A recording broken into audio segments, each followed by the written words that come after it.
Selamat pagi Bapak Ibu pengajar. Perkenalkan, nama saya Yohanes dari kelas 12 IPA 2 absen 34. Hari ini saya akan membuat video tentang ujian praktek agama.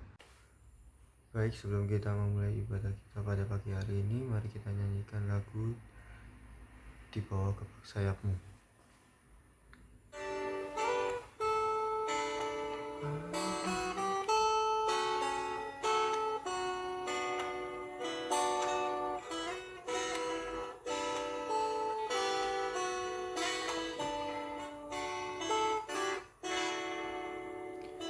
Ingin selalu ada di hadiratmu. Aku ingin selalu lindung dalam naunganmu. Kepak sayapmu membawaku terbang tinggi, melintasi langit biru, bukan Raja Wali.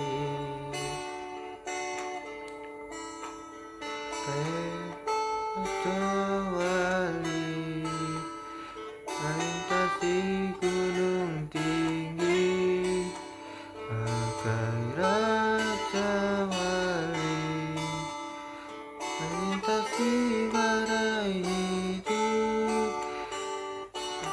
Kepak sayapmu membawaku terbang tinggi, melintasi langit biru, ke Raja Wali.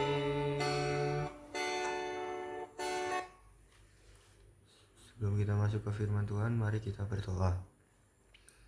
Walau kami yang ada di surga, sebentar lagi kami akan mendengar firman-Mu. Berkatilah kami agar dapat mengerti apa yang ingin Kau sampaikan kepada kami, ya Tuhan. Terima kasih Tuhan, di dalam nama Yesus, haleluya, amin. Ya, firman Tuhan pada hari ini saya akan memberi judul syukuri apa yang ada padamu atau yang ada pada diri kita sendiri. Kita dapat memulai firman Tuhan ini dengan kita membaca Wahyu 2 ayat 18 sampai 29. Baiklah, mari kita baca. Wahyu 2 ayat 18 sampai 29, ayat 18. Dan tuliskanlah kepada malaikat jemaat di Tiatira, inilah firman anak Allah yang matanya bagaikan nyala api dan kakinya bagaikan tembaga. Aku tahu segala pekerjaanmu, baik kasihmu maupun imanmu, baik pelayananmu maupun ketekunanmu. Aku tahu bahwa pekerjaanmu yang terakhir lebih banyak daripada yang pertama. Tapi aku mencela engkau, karena engkau membiarkan wanita Isabel itu yang menyebut dirinya nabiya mengajar dan menyesatkan hamba-hambaku supaya berbuat zina dan makan persembahan-persembahan berhala. Ayat 21. Dan aku telah memberikan dia waktu untuk bertobat, tetapi ia tidak mau bertobat dari zinanya. Ayat 22. Lihatlah, aku akan melemparkan dia ke atas ranjang orang sakit, dan mereka yang berbuat zina dengan dia akan kulemparkan ke dalam kesukaran besar jika mereka tidak bertobat dari perbuatan-perbuatan perempuan itu. Ayat 23. Dan anak-anaknya akan kumatikan, dan semua jemaat akan mengetahui bahwa akulah yang menguji batin dan hati orang, dan bahwa aku akan membalaskan kepada kamu setiap orang menurut perbuatannya. Ayat 24. Tetapi kepada kamu, yaitu orang-orang lain di Tiatira yang tidak mengikuti ajaran itu dan yang tidak menyelidiki apa yang mereka sebut seluk-beluk iblis, kepada kamu aku berkata, aku tidak mau menanggungkan beban lain kepadamu. Ayat 25. Tetapi apa yang ada padamu, peganglah itu sampai aku datang.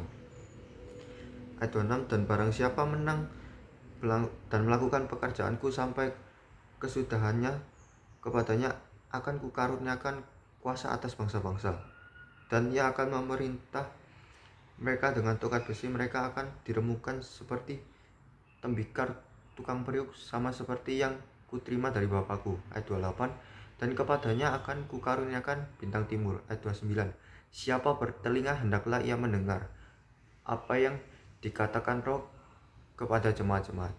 Ya, menurut saya poin yang menarik ya. Di sini ayat Wahyu ayat 2 ayat 25 ini berkata seperti ini. Tetapi apa yang ada padamu peganglah itu sampai aku datang.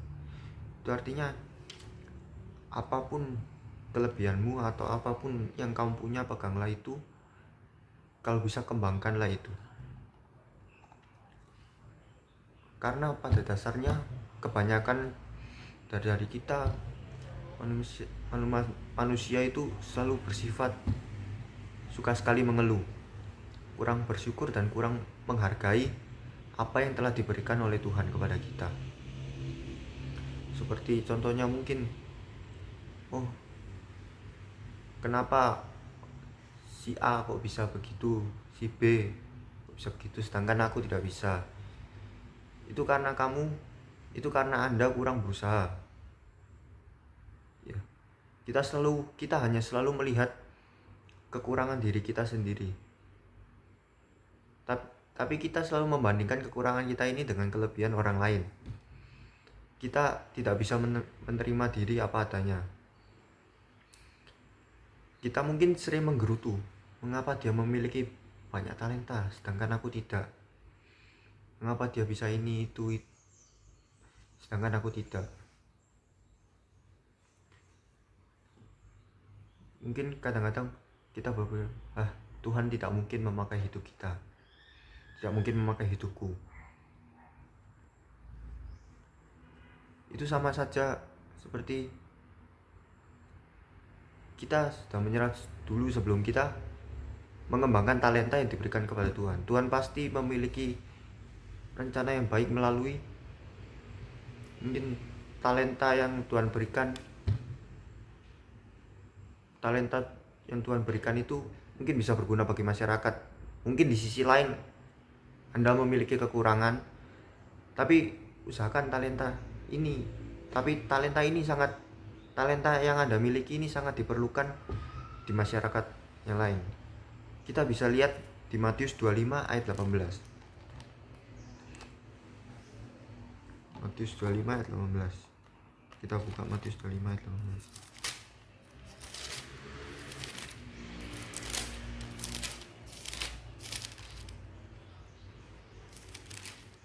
Matius 25 berbunyi seperti ini. Tapi hamba yang menerima 1 talenta itu pergi dan menggali lubang di dalam tanah lalu menyembunyikan uang tuannya. Ya, seperti yang kita tahu ya, hamba Tuhan itu memiliki 3 hamba dan dia memberikan talenta yang berbeda-beda kepada setiap hambanya. Nah, sedangkan hamba yang diberikan hanya 1 talenta, hamba itu merasa, wah bagaimana? Kenapa bisa begini? Sedangkan hamba yang lain diberikan talenta yang lebih banyak daripada saya. Kenapa saya diberikan talenta yang sangat sedikit, bahkan paling sedikit di antara mereka? Sehingga dia pergi dan menggali lubang di dalam tanah lalu menyembunyikan uang tuannya itu. Talentanya itu dia sembunyikan dalam tanah.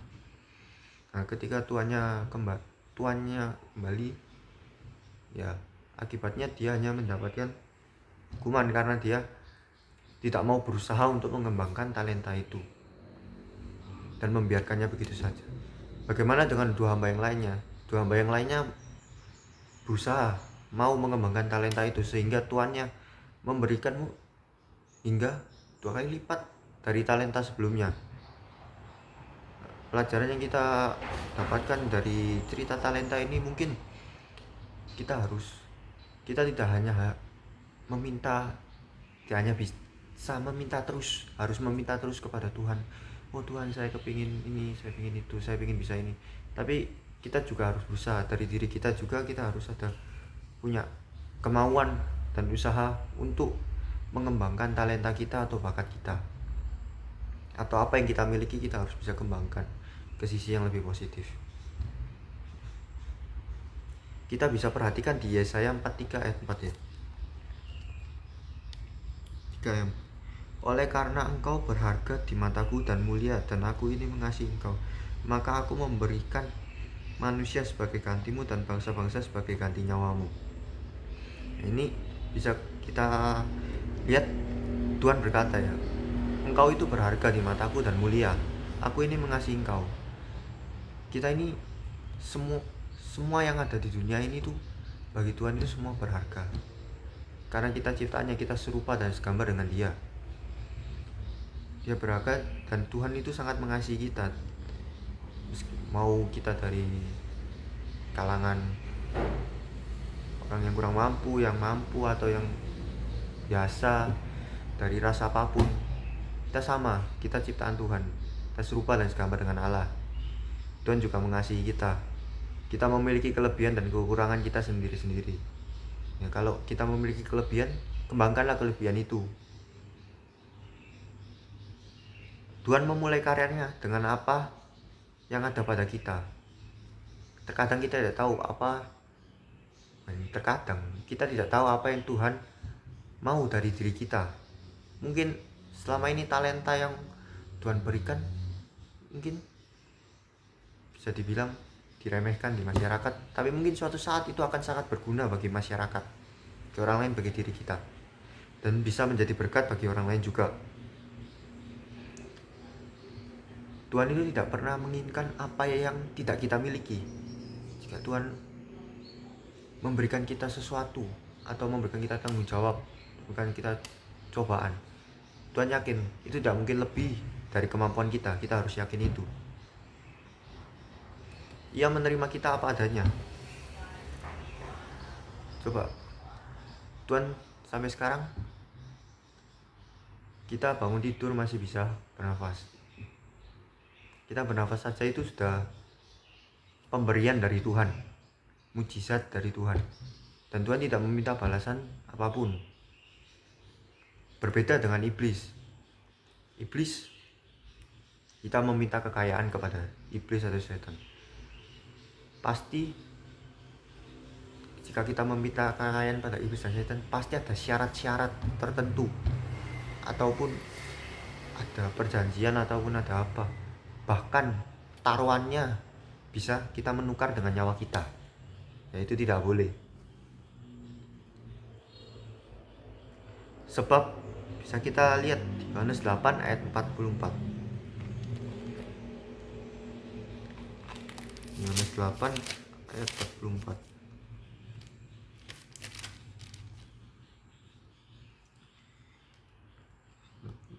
Iblislah yang menjadi bapamu dan kamu ingin melakukan keinginan-keinginan bapamu. Ia adalah pembunuh manusia sejak semula dan tidak hidup dalam kebenaran, sebab di dalam dia tidak ada kebenaran. Apabila ia berkata dusta, ia berkata atas kehendaknya sendiri, sebab ia adalah pendusta dan bapa segala dusta. Yang kita tahu sudah dijelaskan di sini. Sebab ia itu iblis itu adalah pendusta dan bapa segala dusta. Ia adalah pembunuh dan pembinasa manusia.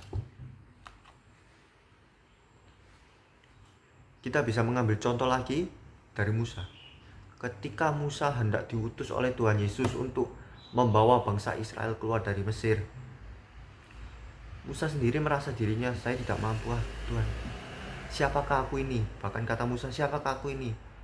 Maka aku yang akan menghadap Firaun dan membawa orang Israel keluar dari Mesir. Itu bisa kalian baca di Keluaran 3 ayat 11. Berbagai pendapat Musa atau kemungkaran Musa keluarkan agar dirinya dapat terhindar dari panggilan Tuhan itu. Kemudian Tuhan berkata kepada Musa di Keluaran 4 ayat 2 seperti ini. Apakah yang ada di tanganmu itu? Jawab Musa, tongkat. Akhirnya hanya dengan tongkat gembala Musa yang sederhana itu, Tuhan sanggup melakukan perkara-perkara yang dahsyat dan mampu membawa Israel keluar dari Mesir. Dan ada juga ulang Elisa bertanya kepada nabi yang terlilit hutang pada 2 Raja-Raja 4 ayat 2. Beritahukan kepada aku apa yang kau punya di rumah. Perempuan itu hanya menjawab sebuah buli-buli berisi minyak. Namun dengan buli-buli itu Tuhan melakukan mujizat sehingga utang-utangnya bisa lunas. Jadi menurut pendapat saya, syukurilah apa yang Tuhan berikan kepada kita. Jangan merasa minder atau memaksakan diri kita ingin menjadi orang lain. Be yourself. Kita harus menjadi diri kita sendiri karena kita memiliki kelebihan dan kekurangan kita sendiri. Apa yang Tuhan taruh dan percayakan dalam hidup kita, biarlah kita lakukan dengan setia. Kalau tangan Tuhan turut bekerja, hasilnya pun akan sangat luar biasa. Amin. Selanjutnya kita akan melakukan pengakuan iman rasuli. Aku percaya kepada Allah Bapa yang Maha Kuasa, Khalq langit dan bumi, dan kepada Yesus Kristus Anaknya Tunggal Tuhan kita, yang dikandung daripada Roh Kudus, lahir dari anak darah Maria, yang menderita sengsara di bawah pemerintahan Pontius Pilatus, disalibkan, mati dan dikuburkan, turun ke dalam kerajaan maut. Pada hari yang ketiga, bangkit pula dari antara orang mati, naik ke surga, duduk di sebelah kanan Allah Bapa yang Maha Kuasa, dan dari sana Ia akan datang untuk menghakimi orang yang hidup dan yang mati. Aku percaya kepada Roh Kudus, gereja yang kudus dan am, persekutuan orang kudus, pengampunan dosa, kebangkitan tubuh, dan hidup yang kekal. Amin. Selanjutnya mari kita pujikan nama Tuhan dengan lagu Allah Itu Baik.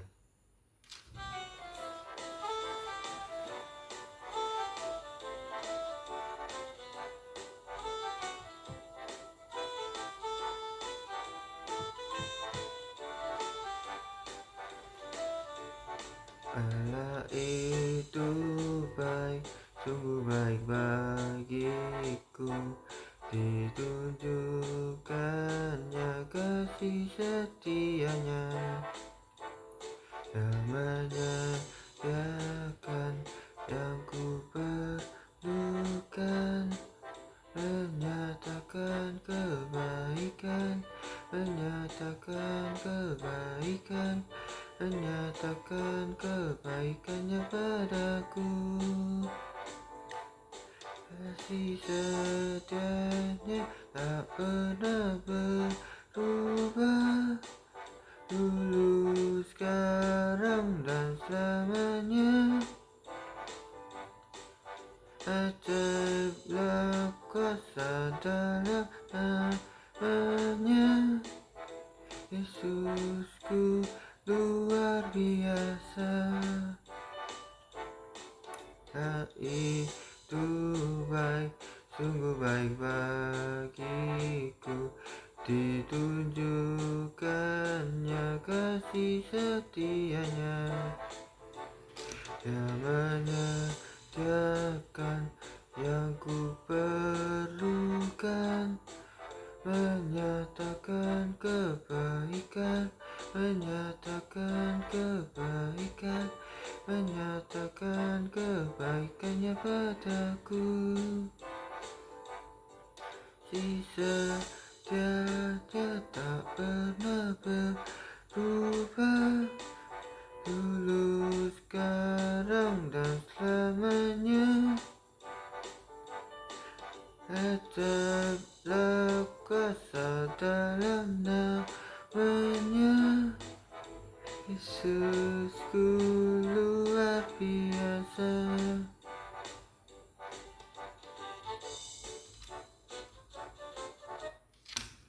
Selanjutnya untuk mengakhiri ibadah kita pada pagi hari ini, mari kita berdoa.